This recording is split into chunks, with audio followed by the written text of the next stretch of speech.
Hey everyone, welcome to the Locked On Steelers podcast.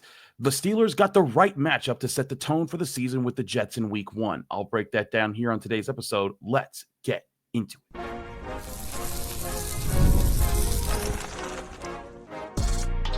You are Locked On Steelers, your daily Pittsburgh Steelers podcast, part of the Locked On Podcast Network, your team every day.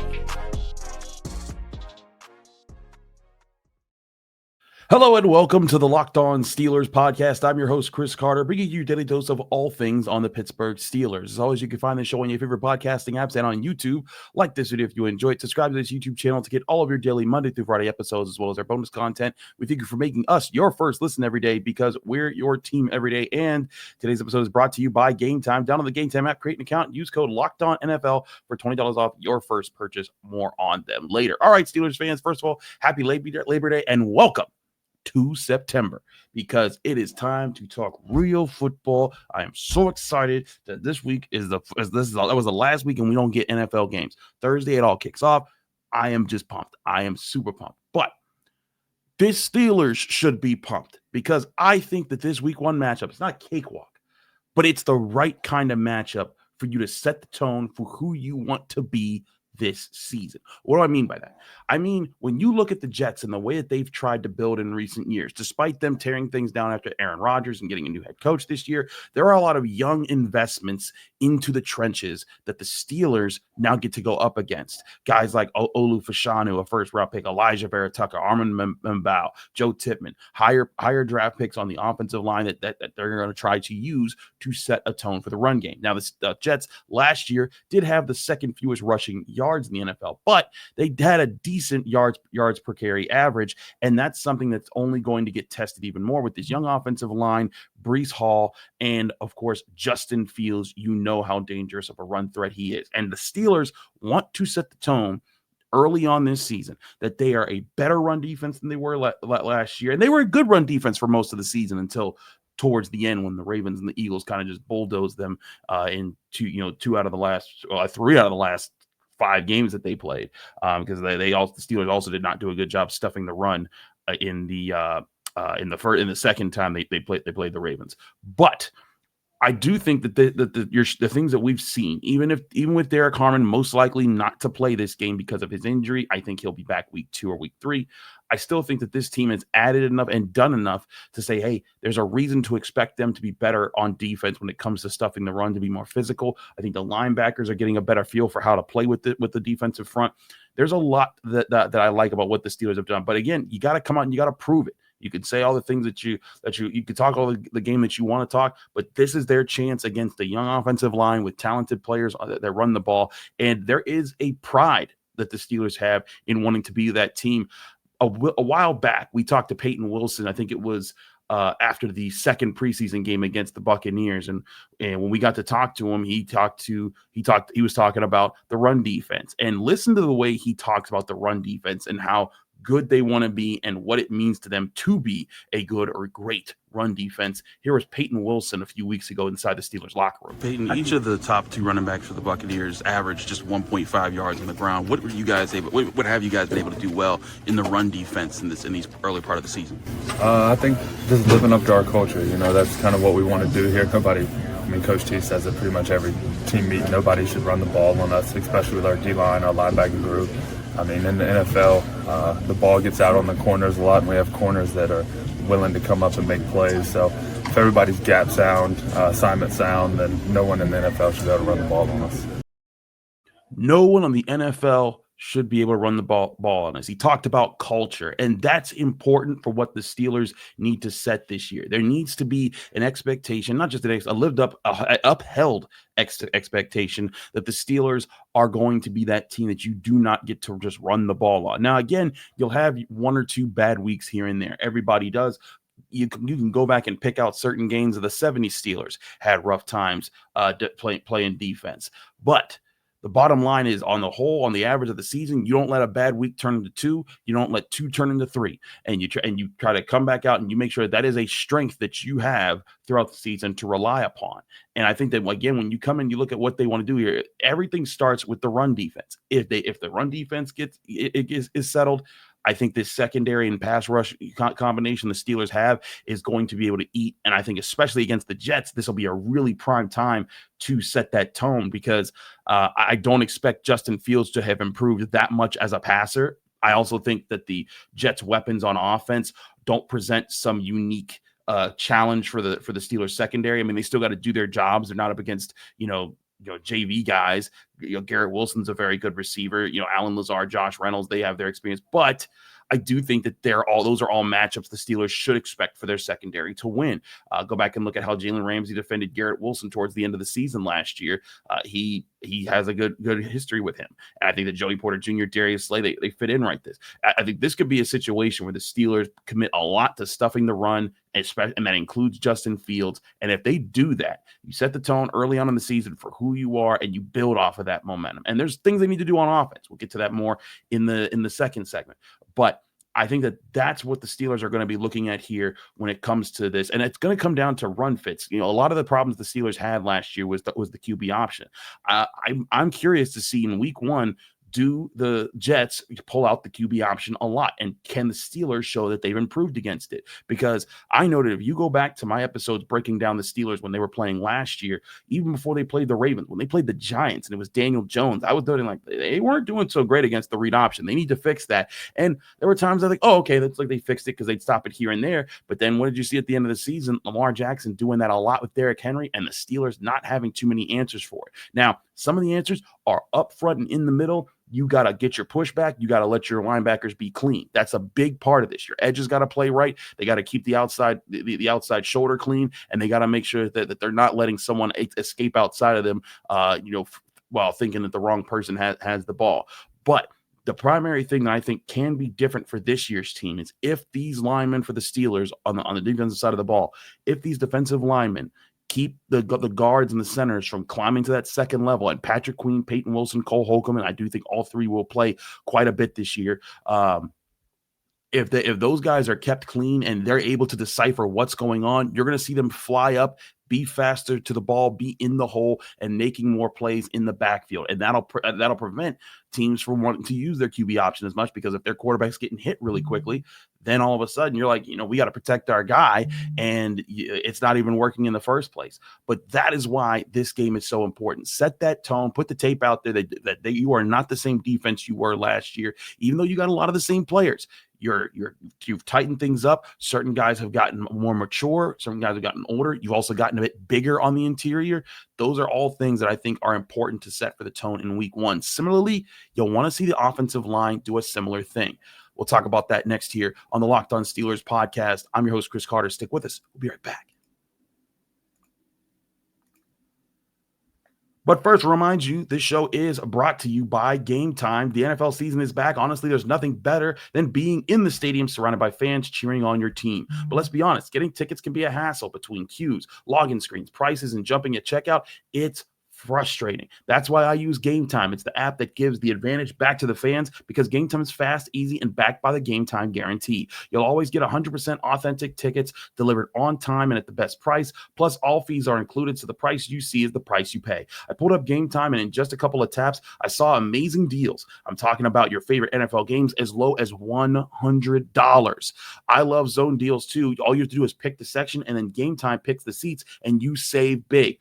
Honestly, it's faster, cheaper, and it's less stressful than any other way I've ever bought tickets. Download the Game Time app, create an account, use code LOCKEDONNFL for $20 off your first purchase. Terms and conditions apply. Again, that's code LOCKEDONNFL for $20 off. Swipe, tap, ticket, go. Download Game Time today.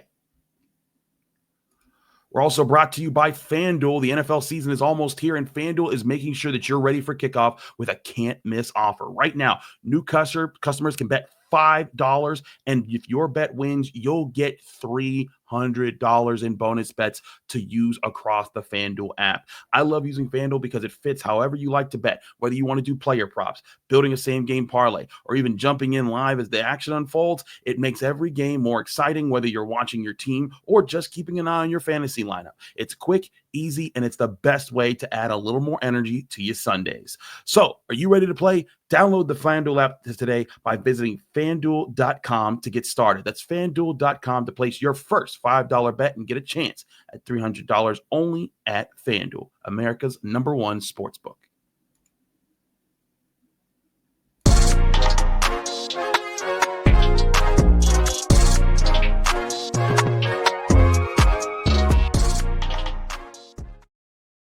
We're back here on the Locked On Steelers podcast. I'm your host, Chris Carter from the Pittsburgh Post-Gazette. Before we continue the show, we have an important request. Locked On wants to hear from you. We've been putting together a survey to learn more about our listeners and make your favorite podcasts even better. This is your chance to tell us what you like, what you don't like, and answer questions about our advertising. Go to lockedonpodcasts.com/survey to get started. Everyone who completes the survey will be entered for a chance to win one of 10 $100 Amazon gift cards. Again, that's lockedonpodcasts.com/survey. You can also find the link in the show notes. Thanks for helping us out. All right, Steelers fans, let's get back into talking about why this week one is a great tone setter, because similarly on the offensive side of the ball, there's a chance to make some noise against some big names on the defensive side of the ball for the Jets. If you're not familiar with them, they've also invested quite a bit up front as well. Quinnen Williams, one of the better young interior defensive linemen in the NFL. He's been making noise for years, but also a guy in Will McDonald. Now, we do got to see if Will McDonald plays. I believe he's been dealing with a little bit of an injury here and there, but if he does play, he's the guy that the Jets claim that they were so excited to draft ahead of Broderick Jones that they didn't mind the Steelers jumping ahead of them to get Broderick Jones while they desperately needed an offensive tackle. Now, 3 years later, they do have Olu Fashanu and Armin Membout, two other highly drafted offensive tackles themselves. But I look at this is an interesting opportunity just matchup wise. How do the Steelers match up with this Jets defensive front that's going to try to be aggressive? Aaron Glenn's the new coach. He's going to be sending heat. He's going to be doing all sorts of things to try to confuse the Steelers offensive line. This is their chance to say, hey, the progress that we showed in camp in the preseason, it's real. It wasn't just a fluke. It wasn't just, they're just beating guys that are backups. They're just having a good preseason. This is the real progress of the offensive line. It's a big task against these guys. Harrison Phillips as well, a part of this front. I think that's where I think you're going to see this offensive line, when the Jets, when they call some of their stunt twists, when they try to get aggressive and bringing pressure, how do they get picked up? Now, primarily, if Will McDonald plays, he should be locked up with Troy Fautanu on the right side. That will be a very interesting matchup for sure. Troy Fautanu, I mean it. When I've watched his footwork and handwork, he looks like a professional sumo wrestler with the way that he's able to just strike with his hands to the right spots and cut you off in your momentum and establish leverage both in the run and the pass game. And that's the other part of this. If they can get the run game going against this Jets defense, because if they can, look out. And that's going to be something that we've been waiting to see all through the preseason and training camp, something that we were talking about, hey, it might even be a problem that they haven't established it yet. But that's, again, where I think this is so important, because if you're able to accomplish these two things early on in the season, it sets the tone for good momentum to start the year. And if you're able to have that and build off of that, that's how good seasons are built. Starting strong, maintaining it. Now, you can always have a good season if you start slow as well. It all really depends on how you finish. But of course, you want to set yourself up for the chance for when you get to that gauntlet towards the end of the season. Like last year, you want to be in position. For as bad as last year ended, the Steelers do get credit for doing one thing. They set it up so that they could have that gauntlet, stumble all the way through it, and still land in the playoffs. Remember, they started the year 10-3 last year. I didn't think that they would get that far as 10-3. I did think that they would finish around 10 or so wins with the way that they were able to play. And I did think that they were going to be able to make the playoffs. But 10-3 at that stage of the season, I was like, they're in legit division contenders. And then it fell off at the end, unable to lock that down, as the Ravens were able to be the better team throughout the end of last year. But that's where if you're able to set the tone here early, you can do it, get yourself up front again, where you're able to establish an early hold on the division and say, hey, we're still one of the better teams in the division. We're not going to be finishing in last. We're not going to be finished. We're most likely not going to finish third. We're going to be pushing for that first place. And then if you do fall short, it's like, hey, you're falling short is still second place in a really good AFC North division and a good wild card spot. They don't want to be the 7th seed anymore. You don't want to be the 6th. You want to be the 5 seed playing the 4 seed in this matchup. I think that's where I think you could see the Steelers take a step forward. But again, for this offensive line, Broderick Jones, you're most likely going to be going against Michael Clemens. I think that's another matchup where you want to see, okay, Broderick Jones, you've been putting in the work, you've been showing improvement. Let's see how you match up with a guy like Clemens, who's been around for some years. He was drafted the year before Broderick Jones. So I want to see how does that hand placement look, because that was my biggest question throughout Broderick Jones's last year when I was watching him, and this year in training camp, was how do those hands look, how do those feet look? Because a lot of times he let his frame get outside of him. He would let guys get inside of his frame, and he would not be able to. I didn't see him use his hands efficiently to cut guys off. In this preseason and training camp, once he came back from that initial injury, I saw it a lot, and those are good things. Now, I don't think that Broderick Jones is ready to be a dominant offensive tackle just yet, but I do think that he has the fundamentals in place to be there, and that's where I think that against a guy like Michael Clemens, that's kind of what you need to see against a guy like him coming off the edge. If you're able to get that with a guy like him, I think you'll be in a position where you could say, hey,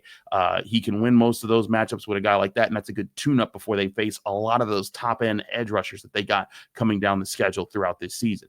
But also, don't forget the interior. Like I said, Quinnen Williams is probably the stud of this Jets defense that you're going to be looking at and need to pay the most attention to, and he's going to be on the interior. So how do guys like Isaac Seumalo, Zach Frazier, and Mason McCormick work against them? It's going to be about communication. It's going to be about not trying to just win your one-on-ones, making sure you're getting your chips off at the right time. And that those things are so important to, one, setting the tone of the run game, and also communicating, because when a big guy like that is up front, and he's as athletic as Quinnen Williams is, he's going to be a guy that you're going to have to communicate, where is he stunting, which way is he going, because oftentimes even if he's not the playmaker, he's the battering ram that's opening up a hole for someone else to attack your quarterback. You cannot let Aaron Rodgers get dinged up this early in the season. You got to protect him. They're going to try to bring it in. I think that's a big part of this. I do think that on top of the young guys that we talk about, I like what I saw out of Fautanu and Jones. I think that once Frazier started selling in on Rodgers and the snapping, he was pretty good throughout training camp. I think Mason McCormick can have a solid second year in the NFL. But I got to also say that Isaac Seumalo should not be considered as just a shoe-in definite win on the offensive line every play. I think that his injury history that's starting to just continuously creep up, it kind of puts the Steelers in a position where they need to see that he can be healthy and be good, because he wasn't all that dominant even when he was healthy last year. I think that he's a solid veteran that knows where he's going. And knows what to do in a lot of situations, but he's got to do it well. And they need him to do that. And especially when you're trying to contain a guy like Quinnen Williams, who move all across the interior, who will line up A gap, B gap on the note, like they'll move him everywhere. You got to be ready to handle that. And you got to ready to help guys like Zach Frazier when there's moments where he might get overwhelmed. And as good as Zach Frazier is, sometimes you get overwhelmed by big, strong defensive tackles. Those are all things that I think are going to be crucial to what the Steelers are doing in this upcoming game. Because I think that this offensive line has to set the tone there. And then here's the thing. If the offensive line sets the tone, I think that allows everyone else to settle in. Guys like Jalen Warren, Caleb Johnson, Kenneth Gainwell at the backfield, as long as they're not getting hit at the line of scrimmage or 2 yards behind it, I think that they'll find their rhythm. They'll hit some holes. They'll get some plays. But then, of course, Aaron Rodgers, keep him clean. Give him his pocket, and Aaron Rodgers will go to work against this Jets secondary. Now, this Jets secondary is not short on talent. Sauce Gardner's out there. There's other guys I like Andre Sisco, but I really think that this is a chance for the Steelers to say, hey, let's again set the tone. Be able to give your quarterback a clean look, and if you're taking away one of the more invested parts of the Jets defense where their strengths are up front, you're going to be able to get some more one-on-ones with DK Metcalf, and Sauce Gardner will probably draw him a lot. But I'm not so sure. Are these guys ready for Pat Freiermuth and Jonnu Smith and Darnell Washington as big running tight ends to get open and to use their size to outmatch their linebackers and corners and safeties? I don't know if they're ready for that. And again, that's why it's important to set this tone early, find that balance. And if you're able to set that tone, it's going to force defenses to watch to watch this tape, being like, okay, the Steelers, they've got a new pace. Let's see what it is. But again, it all starts up front. I'm going to keep saying it all season long. The biggest deal isn't the quarterback in the receiver that they had added that are big names. The biggest deal is this O-line. If this O-line comes out and sets a good tone early on, it's another thing that they can build off of. And it's also important for young teams to build on momentum as well, because oftentimes that's the stuff that kind of helps them get settled. When they see positive tape on Monday, when they roll back through things, it allows them to build, move forward, and like kind of affirm the things that they had been working on are taking root. And then when you have things, when you know that they're taking root, that leads to you asking less questions mentally about yourself, about your coaches, about your game plan. Oh, is this the right thing? No, you can just focus on, we just want to be the best out there. And that's, I think, good culture for the team. Kind of going back to what Payton Wilson said about the run defense, this team wants to have a culture of good in the trenches on both sides of the ball. So that's why I think this week's huge for setting the tone for the Steelers. If they do set the tone, doesn't mean they're going to be AFC North champions, doesn't mean they're going to the Super Bowl, doesn't mean none of that stuff. But it does give you a good stage for yourself to move forward into September, win some of these more winnable games on your schedule, have a good start to the first quarter of the season, and then set yourself up for October, where if you go on a run, maybe you put yourself again in that consideration for, hey, maybe the Steelers are actually AFC North contenders as they start hitting the tougher parts of their schedule. We'll break lots more of that down as the week goes on. Mike Tomlin does talk tomorrow, so we won't have time to talk about that, but we will be back tomorrow talking Steelers. But I want to take a break from Steelers talk to talk about some college football, because we did get to see the first full week of a lot of these quarterbacks. And I want to go over some of my thoughts, because as we know, the Steelers are taking a heavy look at a lot of these quarterbacks in this first round, in this upcoming first round of the draft class for 2026. I'll break down my thoughts on the class that the guys that I was able to watch Saturday and Sunday for this class. All that next here on the Locked On Steelers podcast. I'm your host, Chris Carter. Stick with us. We'll be right back. But first, remind you, this show is also brought to you by Yahoo Fantasy. The NFL season is right around the corner, and you can feel the buzz. Fantasy football season is here. Everyone's researching, drafting, and building their championship squads. If you haven't joined a league yet, now's the time, and it's all happening on Yahoo Fantasy. This year, I'm playing Yahoo Fantasy football on Yahoo Fantasy, and you should too, whether you're a first-timer or a veteran crafting your millionth league. Yahoo Fantasy is loaded with fun ways to compete and brand new features that make the game even better. With season kickoff on September 4th this Thursday, now is the time to start playing Yahoo Fantasy football, which offers so many fun ways to compete. Want more ways to play? You can try the brand new Yahoo Fantasy Guillotine League mode, where the lowest scoring team gets eliminated each week until one team is left standing in the end. Want to play instantly with friends? Try the new Draft with Friends mode. You can also just do one of the classics, get your crew together, go head-to-head in a private league, and with the season around the corner, now's the time to get your league together and give this new mode a try. No crew, no problem. Join a public league. It's the easiest way to play. The NFL season kicks off September 4th, so don't wait. Start your league now. Draft now at yahoofantasy.com/LockedOnNFL. That's yahoofantasy.com/LockedOnNFL. We're also brought to you by Monarch Money. Most people can't name all their financial accounts or even what they're worth, whether it's 401ks, properties, or investments. And when you don't have the full picture, you can end up leaving money on the table. That's where Monarch Money comes in. It's an all-in-one personal finance tool, bringing your entire financial life together in one clean, easy-to-use interface. On your laptop or your phone, Monarch Money isn't just a budgeting app. It's a complete financial command center. You can do the things that Monarch does, the heavy lifting for you. You can link all your accounts in minutes, see clear data visuals, get smart categorization of your spending, and finally feel in control of your money without ever touching a spreadsheet. I linked all my accounts to Monarch and immediately spotted a few subscriptions I wasn't even using. Canceling all those alone saved me money every month. Monarch makes it simple to review my finances with my partner. We can see budgets, goals, and spending activity all in one place. Don't let financial opportunities slip through the cracks. Take control of your finances with Monarch Money. Use code LOCKEDONNFL at monarchmoney.com for 50% off your first year. That's monarchmoney.com, code LOCKEDONNFL for half off your first year, only at Monarch Money.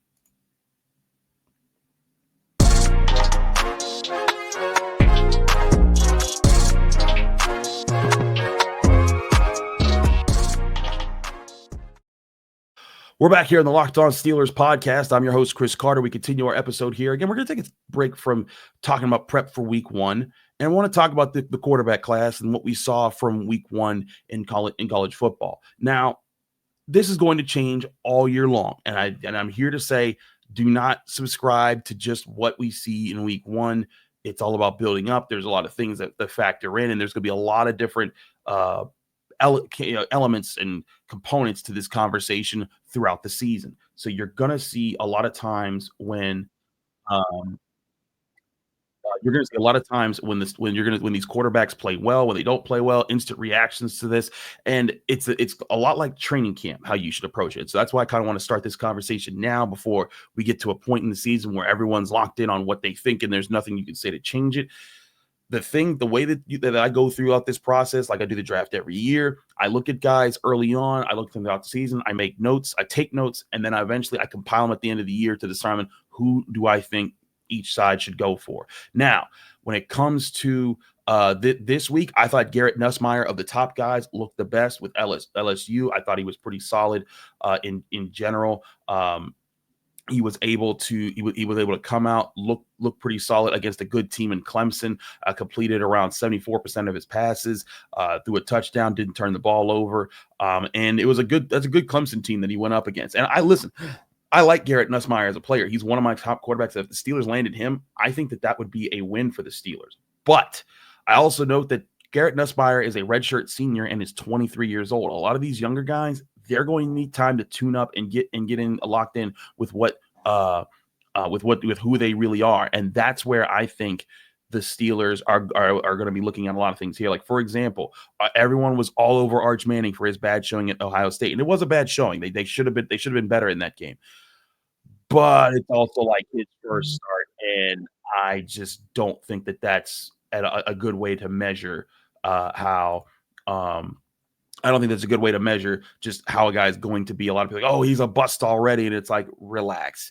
He's a redshirt freshman making his first start against the national champions, a defense that's loaded with talent. They have the best safety in football on that side of things. That's why I tell people just relax sometimes. But also, I think the thing that you have to that you have to remind yourself is like, hey, when they don't deliver, you also need to keep that in mind and see, hey, where does will they let you down throughout the season, or do you see too many bad performances? And so Arch Manning, again, probably not even going to be in this draft class, but certainly someone that you want to kind of just keep tabs on throughout the year, because if he enters the draft class as a quarterback and he probably goes before the Steelers pick, he bumps everyone else down. That could be really interesting. Now, another guy that I have my eyes on a lot right now is LaNorris. Now, I'm actually doing this video like during the fourth quarter, like mid fourth quarter for South Carolina's game against Virginia Tech. And LaNorris hasn't looked great, but I think he also got let down a lot by his receiver, Nick Harbor, dropped a touchdown, dropped a few first downs. And his offensive line was porous against Virginia Tech, who was just bringing heat on him. But at the same time, there were some things that LaNorris missed. But again, LaNorris is 20 years old. Arch Manning, 21 years old. Even Cade Klubnik, who's a senior with experience, is 21 years old compared to Garrett Nussmeier, who's 23. And that's not to put down Garrett Nussmeier, but I think you're going to see him be the guy that is established more early on because he's used to this. He's done this more often. He's built the experience. But when you look at a lot of these young guys, Arch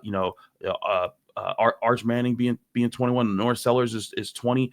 Even Sam Levitt, who I also thought had a good week, granted against a not good tough opponent, but but Sam Levitt, 20 years old. There's a lot of young guys in this conversation, and what NFL teams are going to look at with a lot of these young guys is what are their tools like? How are they developing throughout the season? Sure, if they don't start strong, that's not a big demerit on their part, but you want to see how they grow, how they develop. Do they bounce back strong?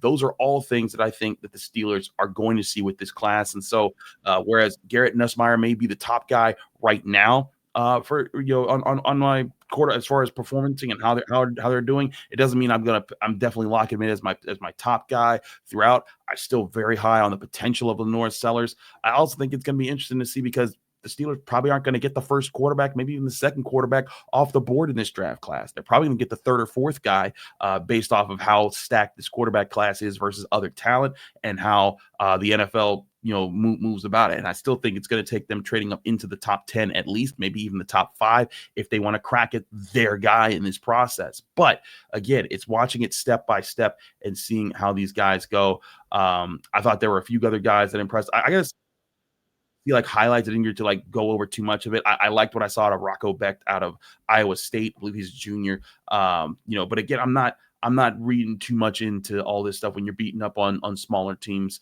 I want to see how you stack throughout the year. How do you make your reads? How strong is your arm? How do you play against tough competition? How do you play in tough moments? How do you step up when your team needs you? Those are all things.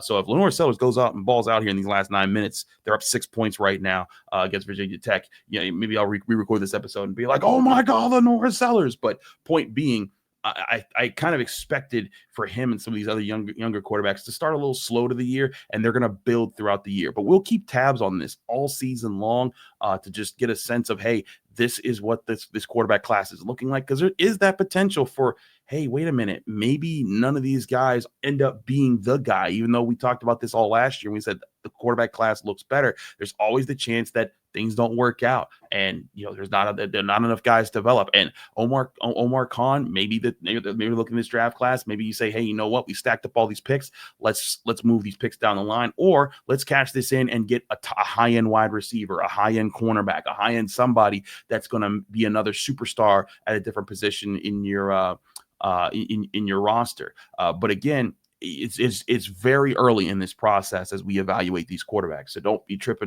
about anything that's happening just yet, positively or negatively. All of it is just taking it one step at a time. Again, I'm your host, Chris Carter of the Locked On Steelers podcast. Thanks so much for tuning into this Labor Day Monday episode. We're back tomorrow where we'll break more things down and get you ready into the Steelers season opener against the New York Jets. Follow me on Twitter, Instagram, TikTok, Blue Sky, all the social medias, all the same handle everywhere. It's at Carter Critiques. Read my work in the Pittsburgh Post-Gazette by going to post-gazette.com. Find me here on the Locked On Steelers podcast, on your favorite podcasting apps, and on YouTube. Like this video if you enjoyed. Subscribe to this YouTube channel to get all of your daily Monday through Friday episodes. Back to your Steelers podcast.